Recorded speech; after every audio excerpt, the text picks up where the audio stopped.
शाम का समय था। ऑफिस से घर आने के बाद पिता फिर से ऑफिस की फाइल में उलझा हुआ था। तभी उसका 7 साल का बेटा उसके पास आया और बोला, पापा क्या मैं आपसे कुछ पूछ सकता हूँ? हाँ पूछो। फाइल से नजर हटाए बगैर पिता ने जवाब दिया। आप 1 घंटे में कितना कमा लेते हैं?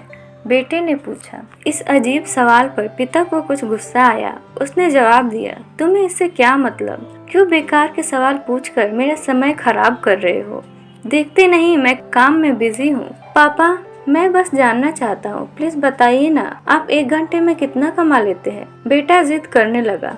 500 रुपये, पिता ने जवाब दिया और काम में लग गया। ओह, बेटा सिर झुकाकर कुछ सोचने लगा, फिर सिर उठाकर बोला, पापा आप मुझे 300 रुपये उधार दे सकते हैं? यह सुनना था कि पिता का गुस्सा बढ़ गया। वह बेटे को झिड़कते हुए बोला, अच्छा तो तुम इसलिए मुझसे मेरी सैलरी पूछ रहे थे? तुम्हें खिलौना या कोई फालतू सी चीज खरीदनी है? अब एक शब्द कहे बगैर सीधे अपने कमरे में जाओ और सो जाओ। मैं इतनी मेहनत से पैसे इसलिए नहीं कमाता कि तुम्हारी हर फालतू मांग पूरी कर सकूं। बेटी का चेहरा उतर गया।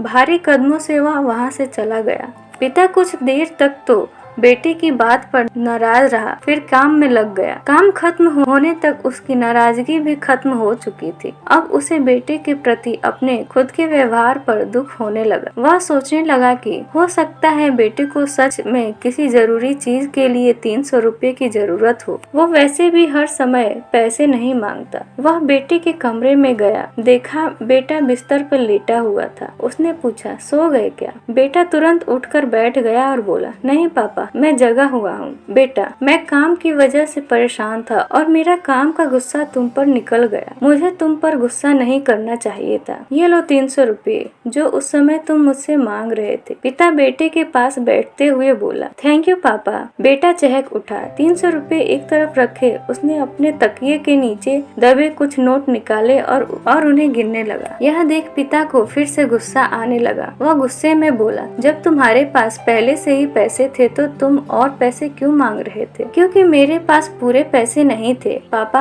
अब है। बेटे ने मासूमियत से जवाब दिया, पापा ये लीजिए 500 रुपये। क्या इससे मैं आपका 1 घंटा खरीद सकता हूँ? प्लीज कल आप घर जल्दी आ जाना, मैं आपके साथ डिनर करना चाहता हूँ। बेटे की बात सुनकर पिता अवाक के रह गया। इस कहानी से हमें ये सीख मिलती है कि हम पैसे कमाने की जिदोजहद में इतने ज्यादा व्यस्त हो जाते हैं कि हमारे परिवार पीछे छूट जाता है। हमारे पास अपने परिवार और प्रियजनों के साथ बिताने के लिए समय ही नहीं होता। समय धीरे धीरे हमारे हाथ से फिसलता चला जा रहा है और बीता समय कभी वापस नहीं आएगा। ऑफिस में हमारा रिप्लेसमेंट बड़ी ही आसानी से ढूंढ लिया जाएगा, लेकिन परिवार का कोई रिप्लेसमेंट नहीं है। अपने परिवार को महत्व दे। वीडियो पसंद आई हो तो लाइक करें और चैनल को सब्सक्राइब करें।